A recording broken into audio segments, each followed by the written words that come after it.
Aujourd'hui, vous allez découvrir que les paroles contiennent de la puissance et apprendre à les utiliser pour changer votre vie. Ceci est tout de suite à l'antenne.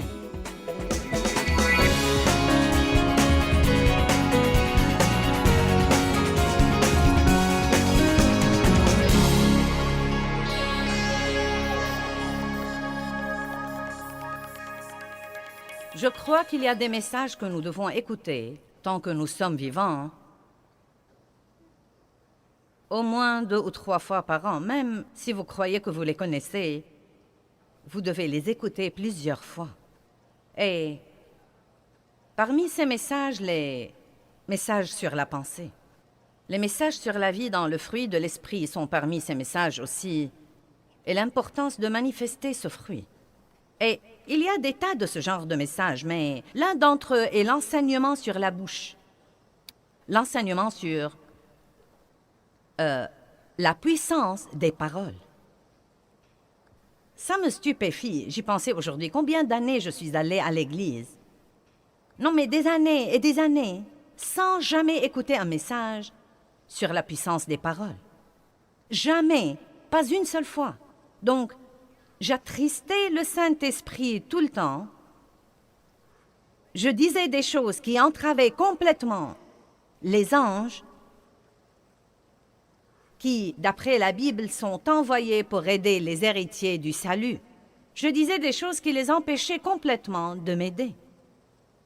Je ne savais pas ce que je faisais parce que personne ne me l'avait dit. Maintenant, il y a probablement des personnes ici ce soir qui n'ont jamais entendu parler de ce que je vais vous enseigner. Beaucoup d'entre vous en ont déjà entendu parler, mais une des choses les plus difficiles, sinon la chose la plus difficile à laquelle nous sommes confrontés tous les jours, c'est d'essayer de contrôler notre bouche.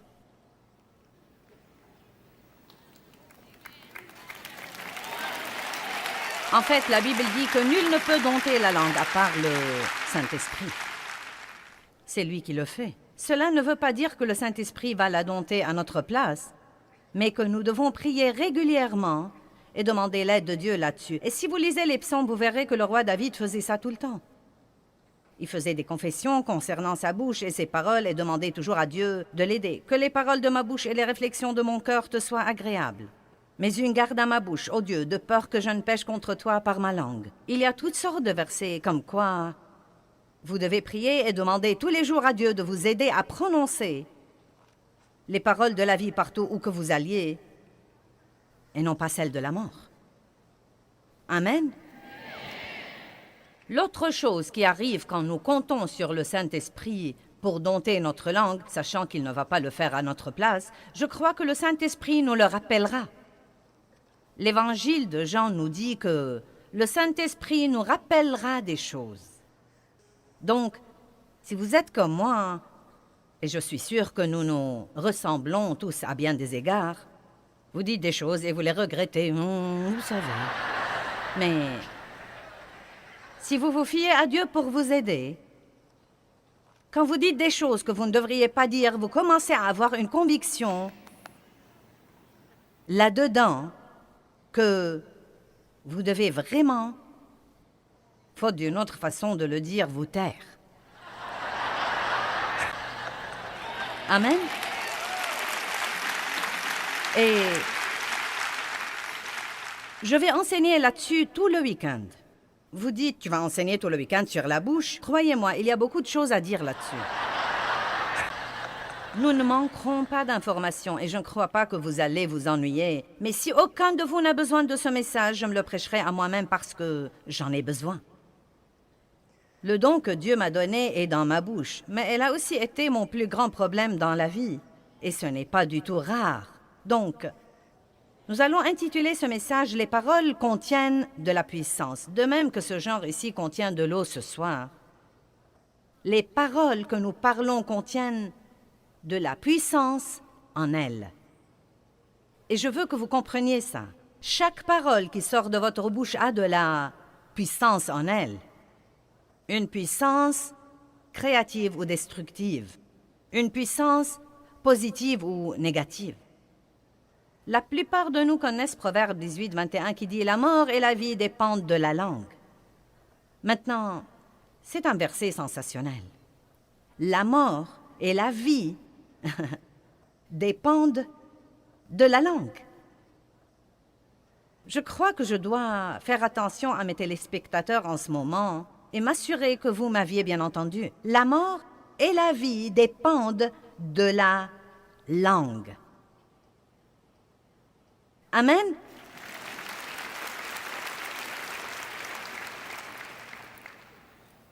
Et la Bible dit que... Elle nous dit en fait que nous mangerons du fruit de nos paroles, soit pour la vie, soit pour la mort. Donc vous mangez littéralement vos paroles. Elles sortent de votre bouche, passent à côté de votre visage, entrent dans vos oreilles et descendent au-dedans de vous. Donc nos paroles affectent non seulement les autres, mais elles nous affectent également. Maintenant, je crois que nous sommes tous assez intelligents pour comprendre que nous pouvons soit dire quelque chose à quelqu'un qui le rende heureux, soit qui le rende malheureux. Vous comprenez ça, n'est-ce pas? Mais je veux aussi que vous compreniez, nous allons focaliser ce soir sur les paroles elles-mêmes et non pas sur la manière dont nos paroles affectent les autres, ce dont nous parlerons plus tard. Mais je veux vous parler en fait ce soir de l'effet de nos paroles dans le royaume de l'esprit, parce que c'est un domaine auquel nous ne pensons que rarement. Je me souviens, il y a plusieurs années, il y a très longtemps que j'étais dans une situation difficile et je travaillais pour des gens qui étaient difficiles à vivre. Je ne sentais pas qu'ils me traitaient comme il faut. Et plusieurs personnes au travail avaient le même problème que moi. Et donc nous sommes tombés dans le même piège dans lequel tombent les gens, bien que nous soyons chrétiens et... Vous savez, yak, yak, yak, yak, yak, yak, yak, yak, yak. Je n'arrive pas à croire ça, et ce n'est pas juste, et ce n'est pas équitable, et blablabla. Donc Dieu a commencé à s'occuper de moi, et à s'occuper de moi, comme quoi je devais arrêter ces commérages, que je devais arrêter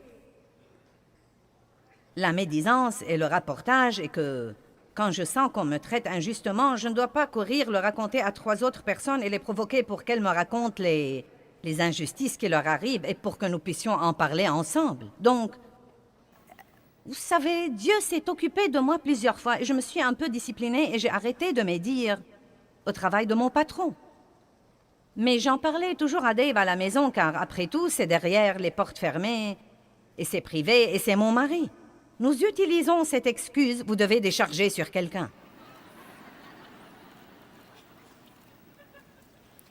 Et donc, Dieu a commencé à s'occuper de moi là-dessus et il m'a dit... Et ce qu'il m'a dit m'a tellement impressionné. Il m'a dit, Joyce, il ne s'agit pas tant de la personne à qui on se confie que des paroles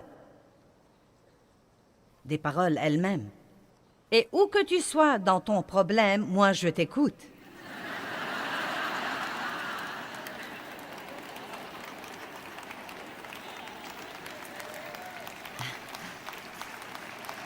Amen.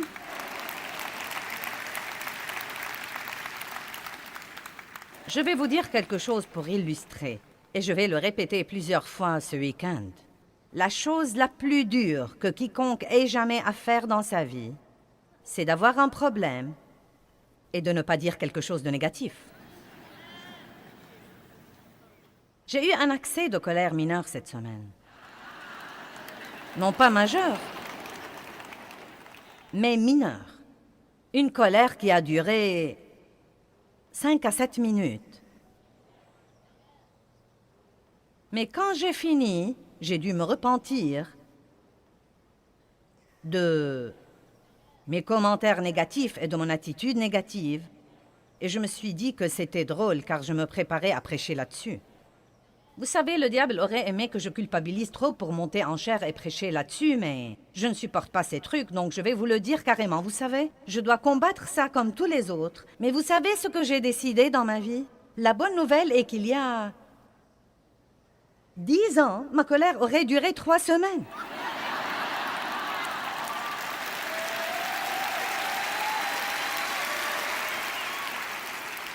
Donc, je ne suis pas là où je devrais être, mais Dieu merci, je ne suis plus là où j'étais autrefois. Je fais des progrès. Et vous savez, quand nous piquons une crise de colère, nous disons les choses les plus stupides qu'on puisse dire. Non, mais des trucs vraiment stupides. Par exemple, « Personne ne m'aime ».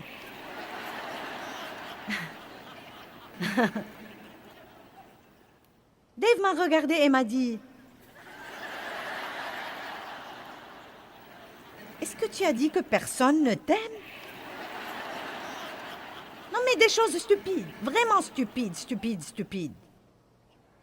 Donc, nous devons tous écouter ceci et nous devons tous aller de l'avant. Et puis-je vous dire quelque chose? Quand nous disons des choses que nous ne devons pas dire, nous devons les considérer comme n'importe quel péché et nous en repentir. Et c'est quelque chose que tant de gens ne font pas parce que ce n'est pas un oup. Ce n'est pas un contretemps dans la vie. Je vais vous montrer ce week-end que si nous ne repentons pas et nous ne couvrons pas ce péché du sang de Jésus, nous ouvrons une porte au diable dans bien des cas. Les paroles ont de la puissance dans le royaume de l'esprit. De l'esprit. Vous savez, les paroles sont intéressantes. Vous savez, Jésus a dit, mes paroles, elles sont esprit et elles sont vie. Donc, les paroles opèrent dans le royaume de l'esprit car vous ne pouvez pas les voir. Et pourtant, elles ont un effet. Quelqu'un vous dit quelque chose et cela vous affecte de l'intérieur. Cela peut soit vous élever, soit vous démolir. Il y a des milliers de gens dans ce bâtiment et vous êtes tous comme ça. Pourquoi êtes-vous venus ici? Pour m'écouter parler? Pourquoi? Parce que je dis à haute voix les paroles de Dieu et vous avez vous-même expérimenté que la parole de Dieu peut sûrement changer votre pensée et changer votre point de vue et changer votre attitude et changer votre vie.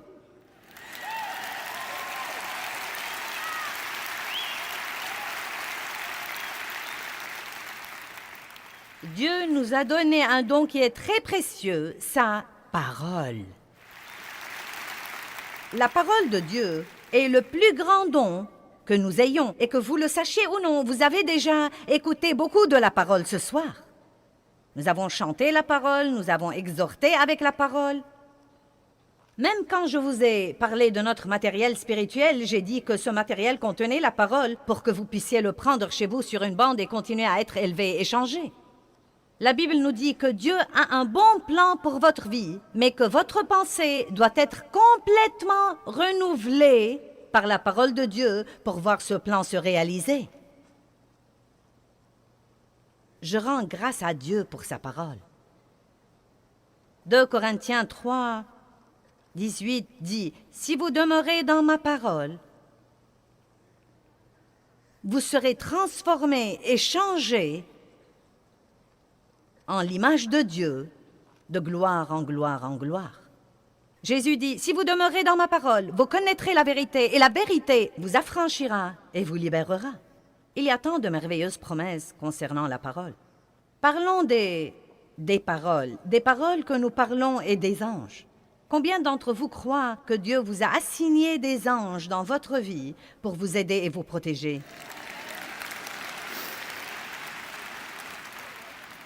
Nous n'y pensons pas assez. Mais je vous encourage à prendre l'habitude de remercier Dieu pour les anges qu'il vous a assignés pour vous aider. Mais certains de vos anges sont extrêmement ennuyés. Ils aimeraient vraiment que vous les laissiez faire leur travail et que vous leur donniez quelque chose pour qu'ils puissent travailler et que vous arrêtiez de les entraver à tout bout de champ. Maintenant, Psaume 103, 20. « Bénissez l'Éternel avec amour, avec reconnaissance, vous ses anges, qui êtes puissants en force et qui exécutez ses ordres en obéissant à la voix de sa parole. » Maintenant, qu'écoutent les anges, à votre avis? La parole de Dieu. À quoi prêtent-ils l'oreille? Qu'est-ce qui les touche? Qu'est-ce qui les motive? Qu'est-ce qui les incite à travailler? Non pas les murmures, non pas les plaintes, non pas le ronchonnement, non pas les critiques, non pas les commérages, non pas le rapportage. la parole de Dieu. Ils prêtent l'oreille à la parole de Dieu. Hébreux 1,14 dit que ces anges ont été donnés par Dieu à tous ceux qui ont hérité le salut. Que tout le monde dise « c'est moi ». Maintenant, est-ce que vous comprenez ce que je dis? Si vous voulez que vos anges vous aident, vous devez leur donner quelque chose pour qu'ils puissent travailler. Et donc, la meilleure chose que nous puissions faire si nous avons des ennuis, c'est de dire « je crois la parole ». Je crois que la parole de Dieu est vraie, que ses promesses sont vraies. Vous devez connaître assez de la parole pour pouvoir dire « Dieu a dit ». Dites quelque chose de la parole qui s'applique à votre situation.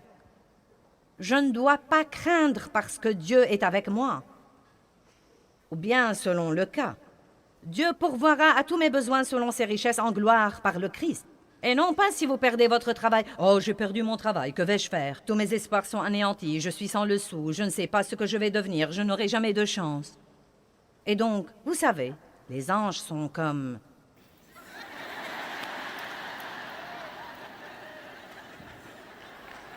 Allez, donne-nous quelque chose pour pouvoir travailler. Est-ce que vous comprenez? Veux-tu me donner un petit quelque chose pour que je puisse travailler? Dis quelque chose pour que je puisse travailler. Vous pourriez donc essayer de dire quelque chose comme « Bien, j'ai perdu mon travail. Cela ne me transporte pas de joie, mais je crois que Dieu a un meilleur travail pour moi. Et je crois que quand je sortirai chercher du travail, j'aurai la grâce du Seigneur partout où que j'aille. Je me fie complètement à Dieu, j'ai des anges. Seigneur, libère-les et laisse-les ouvrir des portes pour moi en ce moment. Ces anges seront heureux parce qu'ils pourront vous aider et travailler pour vous. Amen. Maintenant, je vais vous le dire en avance. Quand vous êtes vexé, bon sang, c'est dur. Parce que tout en vous veut parler de ce que vous ressentez.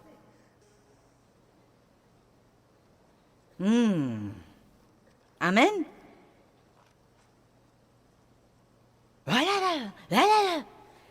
J'en ai vraiment assez.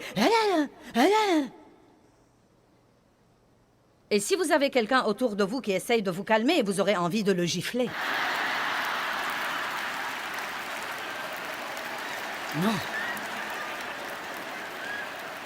Et je vais vous dire ce que je déteste. Que quelqu'un de ma famille me dise « Eh bien, je connais une dame pasteur qui dit... »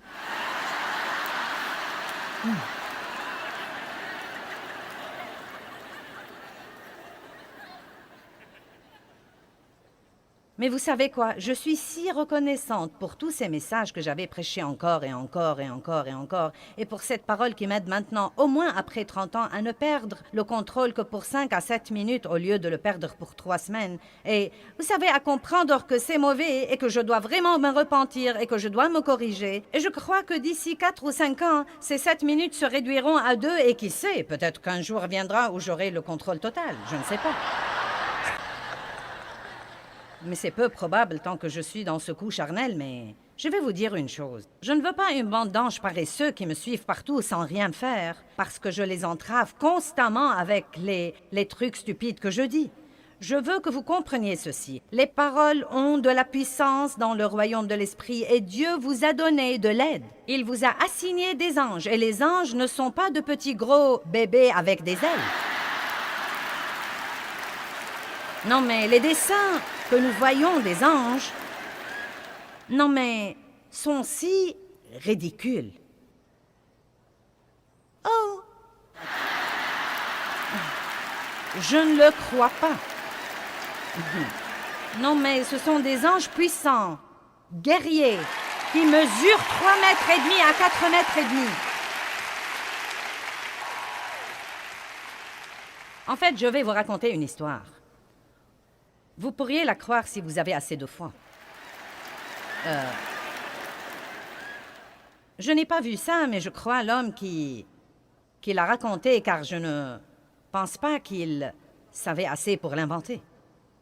Un homme est venu à une de mes réunions à Phoenix avec sa femme. Il n'était pas croyant. Il est venu, c'était son cadeau d'anniversaire à sa femme. Il l'a amené, il est venu avec elle. Et pendant la louange et l'adoration, elle a dit qu'il a commencé à sangloter. Et elle lui a dit, « Qu'est-ce qui te prend? » Il lui a dit, « Tu n'as pas vu ça? Tu n'as pas vu ça? » Et elle lui a dit, « De quoi parles-tu précisément? » Il a dit, « De toute façon, l'histoire ressemble à ça. Je portais du blanc ce soir-là, et quand je suis sortie... » Écoutez, maintenant. Quand je suis sortie, a-t-il dit, tous ces hommes très grands sont en fait sortis avec moi, et ils étaient tous vêtus en blanc également. Il a dit, je n'y ai pas trop pensé, j'ai cru que c'était la chorale. Et donc il a dit, quand Joyce est montée en chair pour prêcher, pour dire quelque chose, chaque fois qu'elle venait dire quelque chose, tous ces types la suivaient et venaient et formaient un demi-cercle autour d'elle. Mais il a dit qu'il retirait ses épées et qu'ils étaient au garde à vous.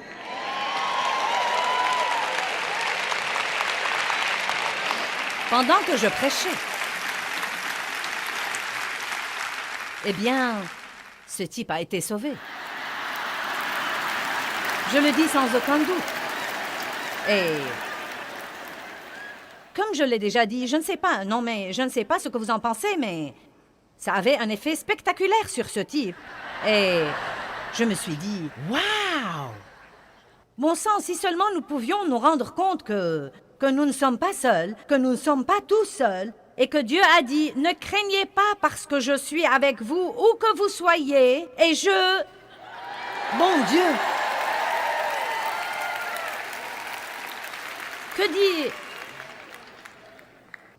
Que dit-il là? Écoutez. Écoutez avec soin, car il ordonnera à tous ses anges de t'accompagner et de te défendre et de te garder dans toutes tes voies d'obéissance et de service. Et ils te porteront sur les mains, de peur que ton pied ne heurte contre une pierre. Tu marcheras sur le lion et sur l'aspi, et tu fouleras le lionceau et le dragon. Wow! Mais n'oublions pas le psaume 103:20. Il prête l'oreille à la parole. Nos paroles ont donc un effet dans le royaume de l'esprit. Philippiens 2 dit, « Travaillez à votre salut avec crainte et tremblement. » C'est dans Philippiens 2, 12 et 13. Travaillez à votre salut avec crainte et tremblement. Travaillez à, et non pas travailler pour. Travaillez à votre salut avec crainte et tremblement. Puis il dit, non pas par votre force, mais Dieu vous aidera à le faire. Maintenant, cela veut vraiment dire que quand nous sommes régénérés, Dieu vient demeurer au-dedans de nous, et une graine de tout ce que Dieu a pour nous est mise au-dedans de nous. Cette graine est l'Esprit de Dieu. Jésus-Christ vient vivre en nous. Bien, maintenant, nous avons beaucoup de bonnes choses en nous. Savez-vous que chacun de nous, qui avons accepté le Christ comme sauveur, a tout le fruit de l'Esprit en lui, mais cela ne veut pas dire que nous le manifestons toujours. N'est-ce pas? Nous avons le tout en nous. Il est en nous. Eh bien, la Bible dit que nous devons le manifester. Il doit entrer dans notre pensée, entrer dans notre attitude. Vous voyez, cette vie merveilleuse qui est en nous doit entrer dans notre pensée pour nous apprendre à penser différemment. Elle doit entrer dans notre attitude et nous devons apprendre à avoir une attitude différente. Eh bien, il y a plusieurs années, Dieu m'a parlé un jour et il m'a dit, « Écoute, Joyce, il est temps que ta bouche soit sauvée. »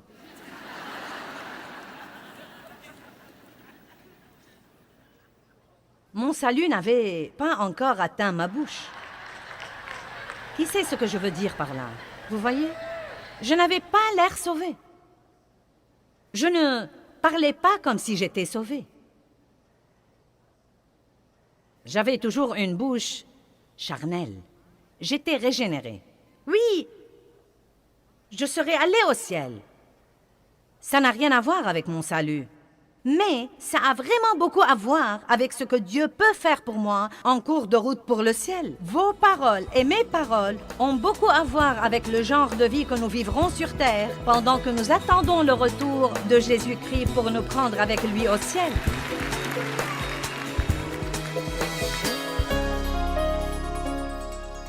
Eh bien, Jacques 4.2 dit « Vous n'avez pas parce que vous ne demandez pas ». Et ça m'a vraiment changé la vie quand j'ai découvert que je ne devais pas travailler aux choses et essayer de faire qu'elles se produisent et que je pouvais les demander à Dieu.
Tôi xa quê